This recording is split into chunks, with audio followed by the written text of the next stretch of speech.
E aí pessoal, espero que estejam todos bem. Essa é a questão 10 da lista de função quadrática, que é uma questão que eu considero talvez a mais complexa, ok?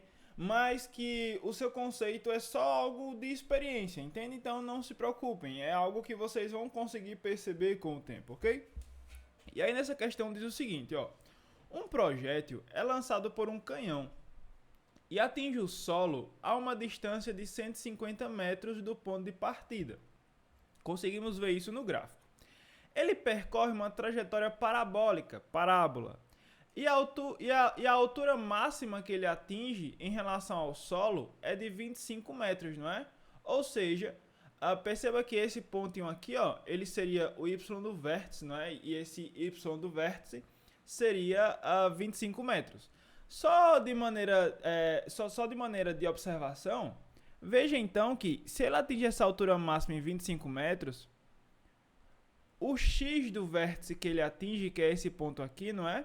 Seria 75, concordam? Por quê? Porque sempre é a metade da distância da parábola, ok? Se essa distância da parábola todinha foi de 150, então a metade é 75. E aqui no caso foi 25, ok? Pronto, seria essa distância, é o que está marcando aqui do lado, certo? Daí ele fala o seguinte: admita um sistema de coordenadas xy em que o eixo vertical y é representado a altura e no eixo horizontal x está representada a distância, exato, ambas em metros. Considere que o canhão está no ponto 150, 0, ou seja, aqui é o canhão, esse pontinho aqui que ele atingiu, ó, ou melhor, que ele saiu, não é? É x igual a 150 e y 0.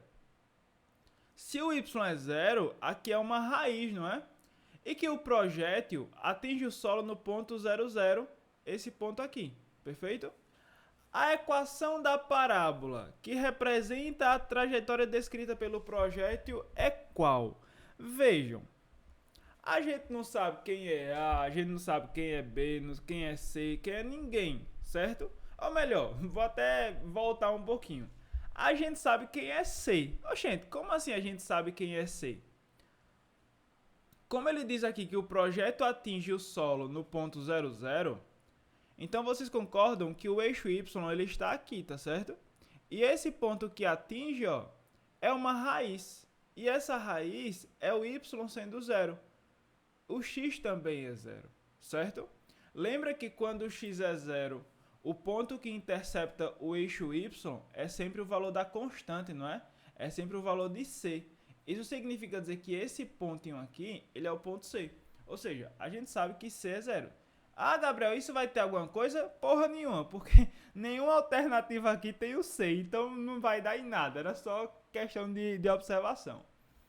Mas aí, nós devemos lembrar que lá na forma canônica, que eu gravei um vídeo, não foi explicando ela, na aula eu só quis falar sobre ela e é um pouco denso, ok? Mas eu falei que na forma canônica a gente tem isso aqui, que a função ela é igual a A vezes, abre colchetes, x menos x', certo? Vezes x menos x, duas linhas. Nós temos... E que bagunça da bexiga, peraí, deixa eu só ajeitar aqui. Vejam, a gente tem essa fórmula que é o que? É a fórmula canônica, ou melhor, é uma representação da forma canônica, tá certo? Essa é uma delas. E aí, o que é que acontece? Nessa forma canônica, a gente consegue saber qual é a função, certo? Qual é a função a partir somente das raízes. E esse A, ele vai ter algo interessante aqui, mas por enquanto, a gente vai conseguir mexer com isso aqui que são as raízes. Por quê? Porque, consequentemente, nós temos essa função aqui, ó. F de x vai ser igual a vezes x menos. Quem é a primeira raiz? 0, não é? Então, 0 vezes x menos 150, que é a segunda raiz. Como a raiz é 150, que foi onde esse canhão saiu, então ela fica negativa quando joga na fórmula canônica, tá certo? E aí, depois disso, o que é que a gente tem? Só para economizar espaço, como aqui é x menos zero, aqui eu só vou colocar o x, tá certo? Se me permitem, só vou colocar o x para ficar mais bonitinho, ok?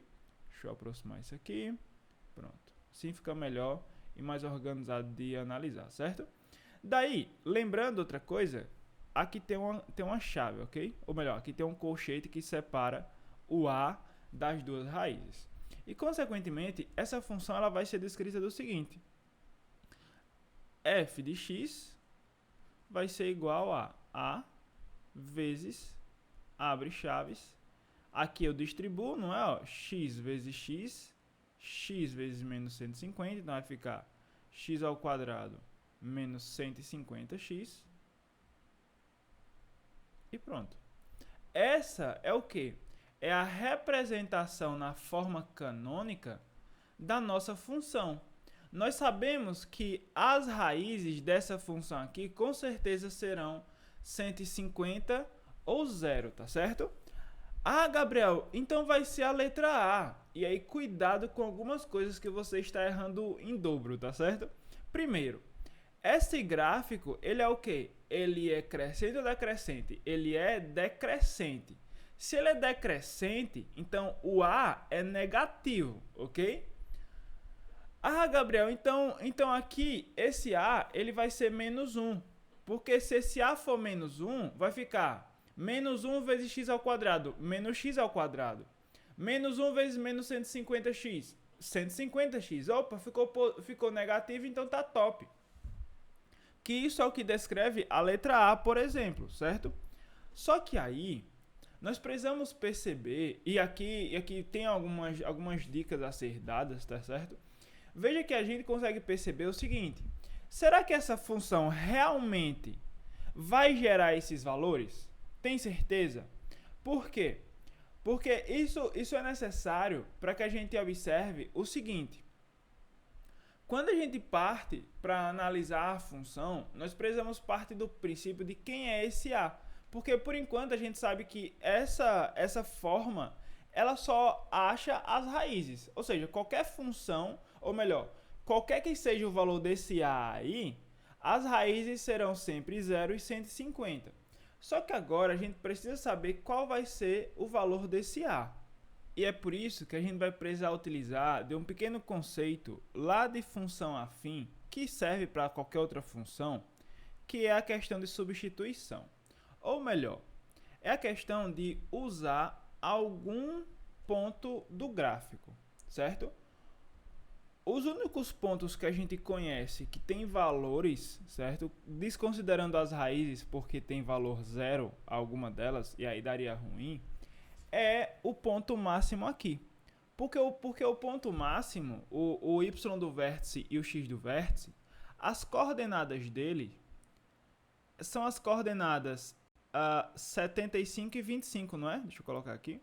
75 e 25. Porque quando o x foi 75, o gráfico atingiu a maior altura. E a maior altura foi 25 metros, tá certo? Nós temos essas coordenadas aqui, então, ok?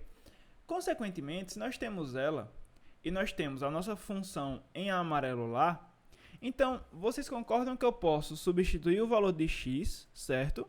E aí eu só vou ficar com a incógnita, certo? Por quê? Porque 25 é a imagem, é o y.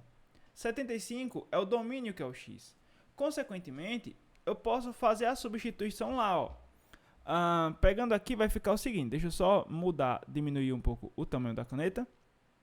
Vai ficar o seguinte, f de x é a imagem, então 25 vai ser igual a A, que eu não sei quem é, vezes x, quem é x? 75 ao quadrado, misericórdia, menos 150 vezes 75. Pronto. Nós temos isso aqui para desenvolver, certo?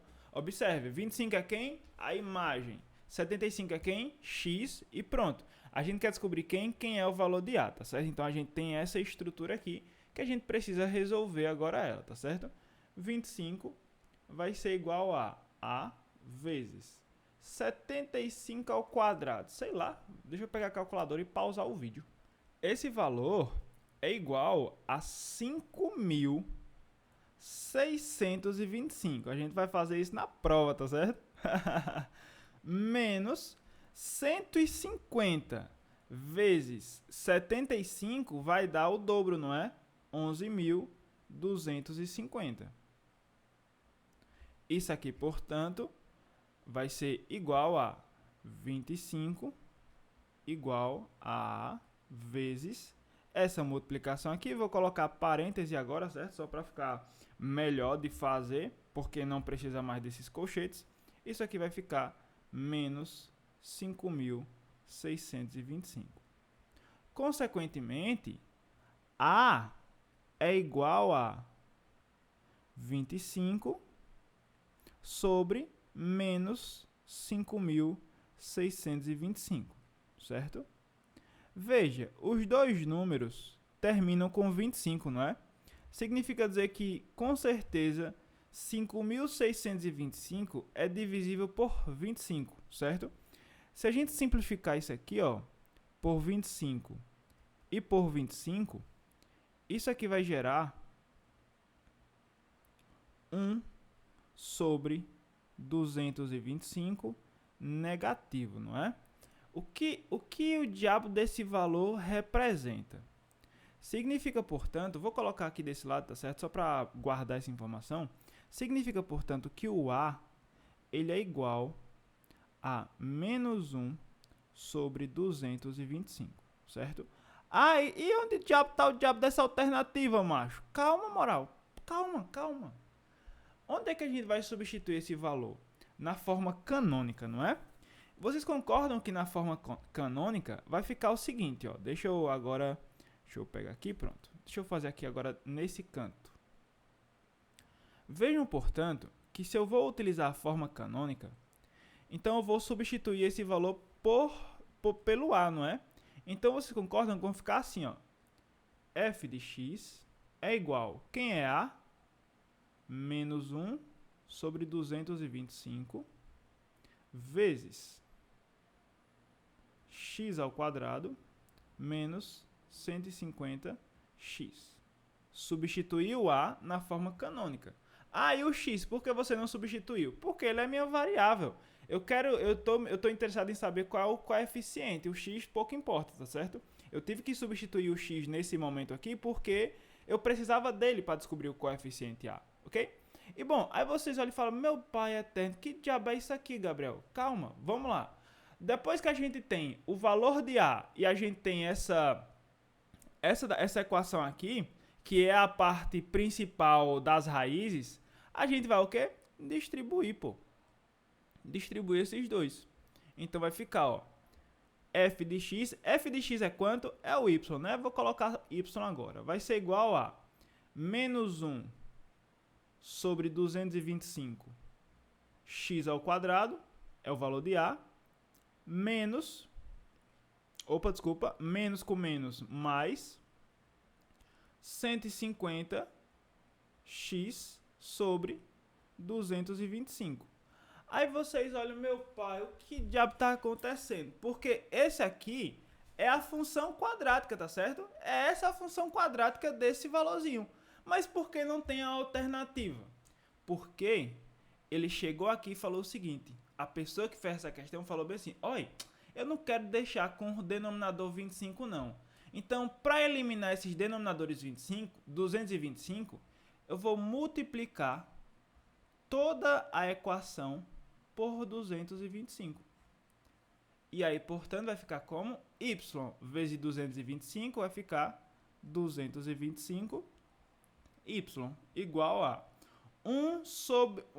menos 1 sobre 225 vezes 225 vai ficar menos x ao quadrado. Mais 150x sobre 225 vezes 225 vai ficar só 150x. E, portanto, nós temos aqui a nossa função quadrática da alternativa, certo? Ela está na letra E, ok? E essa seria a nossa resposta dessa equação bastante bonita, tá certo? Cheia de 9 horas, cheia de frescura, mas que é uma questão bastante interessante da gente atribuir por conta dessas manipulações que são feitas, ok? Espero que tenham entendido e, sobretudo, gostado. Qualquer dúvida, mandem mensagem, perguntem e até mais.